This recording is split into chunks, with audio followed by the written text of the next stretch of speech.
வணக்கம். இன்னைக்கு நம்ம பார்க்க போகிறது தனுசு ராசிக்காரங்களுக்கு பார்க்க போகிறோம். ஸோ தனுசு ராசியில் பிறந்த மூல நட்சத்திரத்துக்காரங்க, பூராட நட்சத்திரத்துக்காரங்க, உத்திராட நட்சத்திரத்துக்காரங்க.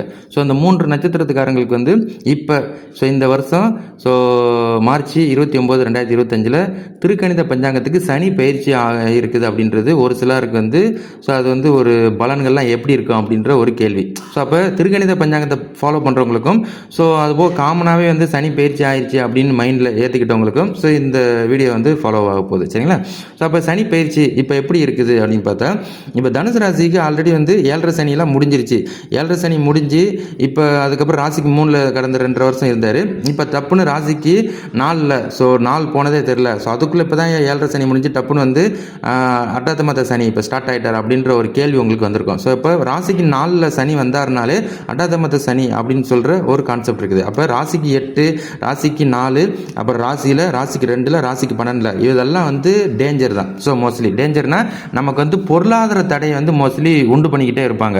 அப்போ ராசிக்கு இது வரைக்கும் 3ல் இருந்த சனி பகவான் உங்களுக்கு ஒரு 2.5 வருஷம் கொஞ்சம் பெருமூச்சு விட்டுருந்துருக்கலாம். பட் இப்போ மறுபடியும் அட்டாத்தமத்த சனி ஸ்டார்ட் ஆகுது அப்படின்னோடனே உங்களுக்கு என்ன பண்ணுறது அப்படின்ற ஒரு கேள்வி வந்துச்சுன்னா, ஸோ இவர் கெட்டவரா நல்லவரா அப்படின்றத பார்த்தா உங்களுக்கு மற்ற கிரகங்களோட டிரான்ஸ்ஃபரையும் மோஸ்ட்லி பார்க்கணும். அப்போ இந்த சனியை மட்டும் ஸ்பெசிஃபிக்காக பார்க்கும்போது உங்களுக்கு அட்டாத்தமத்த சனியாக வர்றாரு. ஸோ அட்டாத்தமத்த சனி உங்களுக்கு பாசிட்டிவா அப்படின்னு கேட்டால் அவர் உங்களுக்கு நெகட்டிவ் தான். பட் இவர் உங்களை பேலன்ஸ் பண்ணுவாரான்னு கேட்டால், ஸோ உங்களை இதுக்கப்புறம் கொஞ்சம் டைட்டாக கிடுக்குப்பிடி பிடிப்பதற்குரிய அம்சங்களை இவர் ஏற்படுத்துவார். ஸோ இதை நினைவிலே வச்சுக்கோங்க. அப்போ இதுக்கப்புறம் அடுத்த 2.5 வருஷ காலங்களுக்கு நீங்கள் கரெக்டாக உங்களோட எண்ணம், செயல், தொழில் சார்ந்த விஷயங்களில் கரெக்டாக நீங்கள் ட்ராவல் பண்ணணும். அப்படி பண்ணிங்கன்னா உங்களுக்கு சந்தோஷம். அப்படி இல்லை அப்படின்னா இவர் கொஞ்சம் டோட்டலாகவே உங்களோட பலன்களை மாற்றி அமைச்சு விட்டுருவார். அது காரணம் இப்போ எக்ஸாம்பிள் நீங்கள் ஒரு சொத்தோ வாகனமோ வீடோ அகலக்கால் வைக்காமல் இருப்பது நல்லது. ஸோ எப்பயுமே அடுத்த 2.5 வருஷத்துக்கு பொருளாதார தடையை கூட மைனராக ஏற்படுத்தி விட்டுருவார். ஸோ இதை நினைவு வச்சுக்கோங்க. ஏன்னா இவர் 2.5 வருஷம். அப்போ 2.5 வருஷம்னாலே மினிமம் நமக்கு இங்கே 365, 700, 800 சம்திங்கிட்ட வருது உங்களுக்கு. அப்போ இத்தனை நாட்களில் நீங்கள் யோசித்து சிந்திச்சு முடிவெடுத்துக்கணும். எப்படின்னா அகலக்கால் வைக்கிறது. ஸோ இப்போ எப்படின்னா இந்த வீடு வாங்குறதா இருக்கட்டும், வாகனம் வாங்குறதா இருக்கட்டும், சில பல விஷயங்கள் உங்கள் வீட்டுக்கு செய்முறைகள் செய்கிறதா இருக்கட்டும், இதுக்கெல்லாம் உங்களோட அடுத்த 2.5 வருஷத்துக்கு கரெக்டாக நான் வேலை செய்வேனா, கரெக்டாக நான் பிஸ்னஸ் பண்ணுவேனா, கரெக்டாக இன்கம் இருக்குமோ, அதை பொறுத்து நீங்கள் அகலக்காலில் ட்ராவல் பண்ணுறது நல்லது அப்படின்றத நினைவிலே வச்சுக்கோங்க. எல்லாத்தையுமே சிந்திச்சு செயல்படுறது நல்லது. ஸோ அதை தவிர்த்து உங்கள் உங்கள் பேரண்ட்ஸுங்கள் இருக்கிற பசங்களுக்கு, பிள்ளைங்களுக்கெல்லாம் அவங்க சப்போர்ட்டிவாக வருவாங்க. பட் இருந்தாலும் அவங்களையும் நீங்கள் உள்ளக்க இழுத்து விடாத அளவுக்கு நீங்கள் பேலன்ஸ் பண்ணிக்கிறது நல்லது. சரிங்களா? மற்றபடி கோர்ட்டு கேஸ், வம்பு வழக்கு இதெல்லாம் ஏதாவது ஓடிக்கிட்டு இருக்குது அப்படின்னா கூட அதெல்லாம் உங்களுக்கு இப்போ யாராவது காமனாக இப்போ மேஜராக கோர்ட்டு கேஸ், வம்பு வழக்கு ஓடிக்கிட்டு இருக்கலாம் இது வரைக்கும். இதுக்கப்புறம் உங்களுக்கு ஒரு தீர்வுக்கு வருமா அப்படின்ற ஒரு கேள்வி இருந்தால் கூட ராசிக்கு 4ல் சனி வந்ததுக்கப்புறம் அதெல்லாம் ஒரு தீர்வுக்கு வர்றதுக்குரிய அம்சங்களை இவர் ஏற்படுத்துவார். ஸோ அது ஒரு பாசிட்டிவாகவே இருக்குது உங்களுக்கு. சரிங்களா? ஸோ அதுபோல் உங்களுக்கு வேறு ஏதாவது நீங்கள் நீங்கள் வீடு ரெனோவேஷன் பண்ணுறதா இருக்கட்டும். அதான் ஏற்கனவே காமனாக சொன்னது தான்.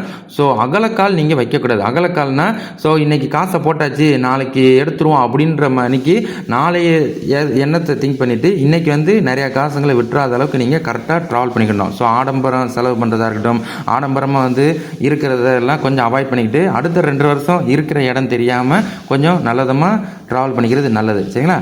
மற்றபடி வேறு ஏதாவது பழைய சொத்துக்களை விற்று புதுசாக மாற்றலாம், இல்லாட்டினா கொஞ்சம் ஒரு சில விஷயங்கள் டெவலப் பண்ணிக்கலாம் அப்படின்னு நினைக்கிறவங்களுக்கு ஓகே. சரிங்களா? மற்றபடி நீங்கள் உங்களோட பர்சனல் விஷயங்கள், தனிப்பட்ட விஷயங்கள்லாம் யார்ட்டையும் அதிகமாக ஷேர் பண்ணாமல் நீங்கள் உங்கள் வேலை உண்டுன்னு இருக்கிறது நல்லது. இல்லாட்டினா உங்களை சுற்றி ஒரு நெகட்டிவ் வைப்பை ஏற்படுத்தி விட்டுருவாங்க. சரிங்களா? அதுபோல் ராசிக்கு 4ல் சனி இருக்கிறார் அப்படின்னா உடல் ஆரோக்கியத்திலலாம் கவனம் செலுத்திக்கிறது நல்லது. ஏன்னா ராசிக்கு 4ல் சனி வந்துட்டார் அப்படின்னால இது ஆரோக்கிய ஸ்தானம். ஆரோக்கிய ஸ்தானம் தாய் ஸ்தானம். ஒன்று நீங்கள் நல்லா இருந்தால் உங்கள் அம்மாவுக்கு கொஞ்சம் உடல் ஆரோக்கியத்தில் மிஸ்டேக்ஸ் பண்ணும், இல்லை அவங்க அம்மா நல்லா இருந்தாங்கன்னா உங்களுக்கு மிஸ்டேக்ஸ் ஏற்படுத்தும். ஸோ அதிலலாம் கொஞ்சம் கவனமாக இருந்துக்கோங்க.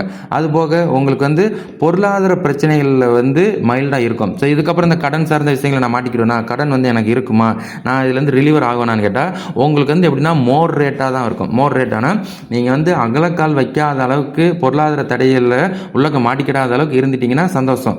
ஸோ அதுலேருந்து நீங்கள் ரிலீவராகி வந்துக்கிட்டே இருப்பீங்க. மற்றபடி இந்த பொருளாதாரத்தை வந்து நீங்கள் பேலன்ஸ் பண்ணிக்கிட்டே இருக்கணும். ஸோ பேலன்சிங்காக வந்து ட்ராவல் ஆகிக்கிட்டே இருக்கணும், சரிங்களா?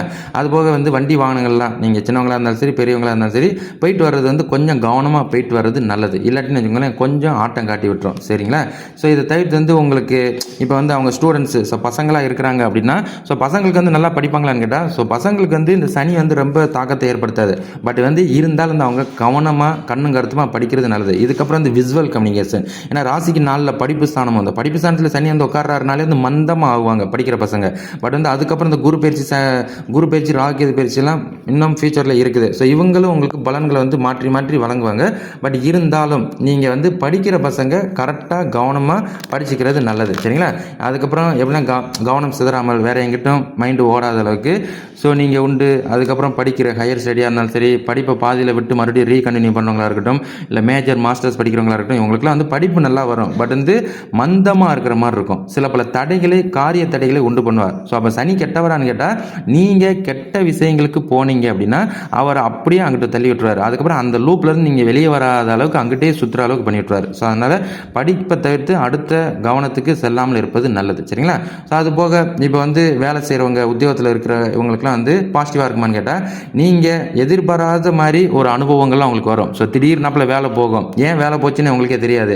ஆனால் அதுக்கப்புறம் நல்ல ஒரு பெரிய ஆப்பர்ச்சுனிட்டிஸ் வரும். அந்த ஆப்பர்ச்சுனிட்டிஸை வந்து கேண்டில் பண்ணுறதுக்கு நமக்கு முடியுமா அப்படின்ற ஒரு வருத்தத்தை உங்களுக்கு கொண்டு வரும். பட் நீங்கள் அடுத்த ஒரு ஆப்பர்ச்சுனிட்டிஸ் தான் உங்களுக்கு டஃப்பான காலம். பட் அந்த டஃப்பான காலத்து வந்து என்ன அப்படின்னா எக்ஸ்பீரியன்ஸ். இந்த 2.5 வருஷம் இந்த எக்ஸ்பீரியன்ஸ் வச்சு ஃபியூச்சரில் நீங்கள் இந்த பணி சார்ந்த உங்களோட வேலை, ஸோ உங்களோட தொழில் சார்ந்த விஷயங்களில் இம்ப்ரூவ்மெண்ட் ஆகிறதுக்கு உங்கள் செல்ஃபை வந்து அப்கிரேட் பண்ணுறதுக்குரிய விஷயத்தை இவர் ஏற்படுத்துவார். ஸோ அப்போ பழைய வேலை போயிடுச்சு அப்படின்னு ஃபீல் பண்ணுறத விட புதுசாக ஒரு வேலை கிடைச்சா கூட அந்த வேலையில் அதிகமான ஹார்ட் ஒர்க் பண்ணுங்கள்.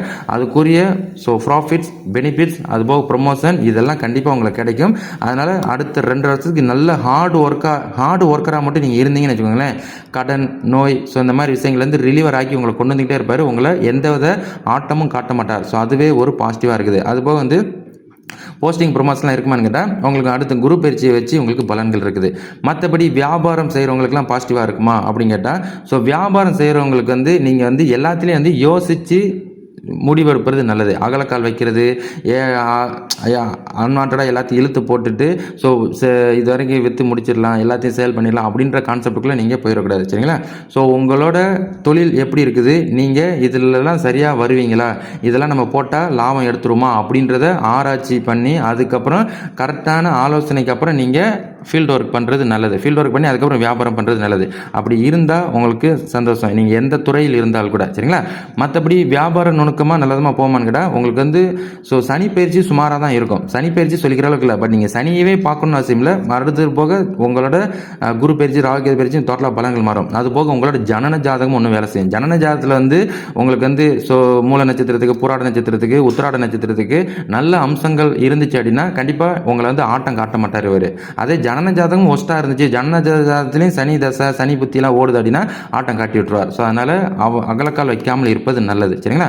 மற்றபடி ஸோ அரசியல்வாதிகளுக்கெல்லாம் நல்லதமாக இருக்குமா அப்படின்னு கேட்டால், ஸோ அரசியல்வாதிகளுக்கு வந்து சமூக பணிகளில் வந்து நீங்கள் கவனமாக எல்லாத்துலேயும் செயல்படுறது நல்லது. ஸோ எந்த ஒரு இதுலேயும் வந்து தடுமாறாமல் ஸோ அடுத்து நீங்கள் வந்து உங்கள் கம்யூனிகேஷனாக இருக்கட்டும், உங்கள் ஃபீல்டை வந்து அடுத்த கட்டத்துக்கு கொண்டு போகிற விஷயங்களாக இருக்கட்டும், இதிலெல்லாம் நீங்கள் கரெக்டாக நீங்கள் வந்து வார்த்தைகளை கவனமாக, உங்களை சுற்றி உள்ளவங்ககிட்ட கவனமாக நீங்கள் கம்யூனிகேஷன்லேயும் ஸோ அதில் வந்து வெற்றி பெறக்கூடிய விஷயங்கள் கவனமாக பார்க்கணும். மற்றபடி வந்து உங்களுக்கு பாசிட்டிவாக இருக்கான்னு கேட்டால், ஸோ சனி ராசிக்கு 4 வந்திருக்கிறது மைனராக ஒரு பாசிட்டிவ் தான். பட் வந்து நீங்கள் வந்து ஃபீல்டு ஒர்க், அதிக ஃபீல்டு ஒர்க் பண்ணிங்கன்னா கண்டிப்பாக ஸ்கோர் பண்ணிங்கன்றதை நினைவில் வச்சுக்கோங்க.